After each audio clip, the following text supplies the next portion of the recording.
పరిధి దాటిన తర్వాత లిటిగేషన్ ఆల్వేస్ మళ్ళీ పైన కోర్టుకు పోవడానికి ప్రొవిజన్ ఉంది.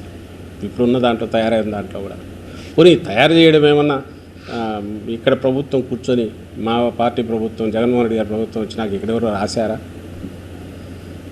వచ్చింది ఎప్పుడు 80s 90s నుంచి డిస్కషన్లో ఉంది. ఆ తర్వాత 19లో నీతి ఆయోగ్ వచ్చిన తర్వాత షేర్ తీసుకున్నాక వాళ్ళు ప్రపోజ్ చేశారు. ఆ తర్వాత మనం టేకప్ చేశాక నల్సార్ యూనివర్సిటీ ఎక్స్పర్టీస్ యూజ్ చేసుకుని వాళ్ళకి అప్పచెప్పారు డ్రాఫ్ట్ చేయడానికి. ఆ తర్వాత ఇది ప్రపోజల్ సెంట్రల్ గవర్నమెంట్కి వెళ్ళాక అక్కడ 3-4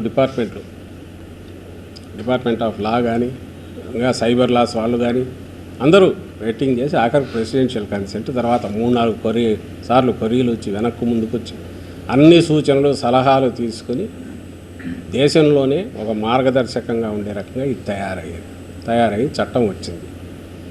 కానీ ఇంప్లిమెంటేషన్ ఇంకా లేదు. చేయలేం కూడా. మళ్ళీ యాజ్ ఇట్ ఈజ్ ఇంప్లిమెంట్ చేస్తే సేమ్ పేపర్ మీద వచ్చేదే వస్తుంది.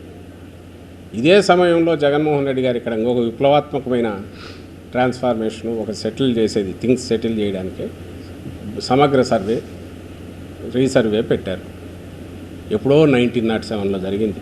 120 సంవత్సరాల క్రితం జరిగిన బ్రిటిష్ హయాంలో జరిగిన దాన్ని ఇప్పుడు తొలిసారి ఇన్నాళ్ళు ఎన్ని కమతాలు విభజనయో అవి తెలియదు.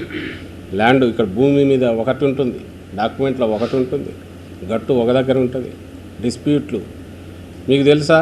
సివిల్ కోర్ట్స్లో ఇప్పుడు ఉన్న వాటిలో పెండింగ్లో ఉన్న వాటిలో 60% భూముల వివాదాలు. అండ్ ఇంటర్నేషనల్గా 190 కంట్రీస్ ఏమో సర్వే చేస్తే ల్యాండ్ టైటిలింగ్ దీనికి సంబంధించి అంటే ఓ సెటిల్డ్ ల్యాండ్ టైటిలింగ్ అంటే రామకృష్ణారెడ్డి భూమి మీద అంటే రామకృష్ణారెడ్డి, ఇంకో పలానా వాళ్ళ భూమి మీద అంటే వాళ్ళదే.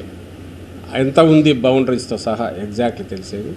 వీటికి సంబంధించి అంత పర్ఫెక్ట్ టైటిలింగ్, కంక్లూజివ్ టైటిలింగ్ అంటే ఇంకా అది perfect once far all without దాంట్లో ఏమీ లేకుండా ఫిజికల్గా ఉండాలి, సేమ్ పేపర్ మీద రిఫ్లెక్ట్ కావాలి డాక్యుమెంట్లో అన్నవి చూస్తే మనది 190 కంట్రీస్ చేస్తే 154th పొజిషన్లోనూ 158th పొజిషన్లోనూ మనం ఉన్నాం.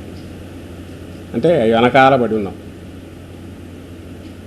ఈ దీంట్లో జగన్మోహన్ రెడ్డి గారు ఎట్లయితే ఇప్పుడు వెల్ఫేర్ దీంట్లో కానీ డెలివరీ మెకానిజంలో కానీ ప్రభుత్వ వ్యవస్థలు ఏం చేసినా దాంట్లో ట్రాన్స్పరెన్సీ, పిల్ఫరేజ్ స్కోప్ లేకుండా, కరప్షన్ స్కోప్ లేకుండా, దళారీలకు స్కోప్ లేకుండా ఫుల్ ప్రూఫ్ సిస్టమ్ ఎట్లా తెస్తున్నాడో అది ల్యాండ్ అడ్మినిస్ట్రేషన్లో కూడా తీసుకొచ్చే ప్రయత్నం చేస్తున్నాడు.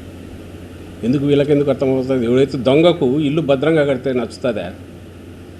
రోజు కన్నాలు వేసేవాడికి, గోడ కన్నాలు పెట్టేవాడికి భద్రంగా గోడ కడితే నచ్చుతుందా? కాబట్టి దాని మీద యాగీ చేస్తాడు. చంద్రబాబు నాయుడుకి నచ్చదు, రామోజీరావుకి నచ్చదు, ఆ గ్యాంగ్ ఎవరికి నచ్చదు. వీళ్ళకి కావాల్సింది ఎప్పటికప్పుడు ఎక్కడైనా బొక్కలు పెట్టడానికి వీలైన సిస్టమ్ కావాలి.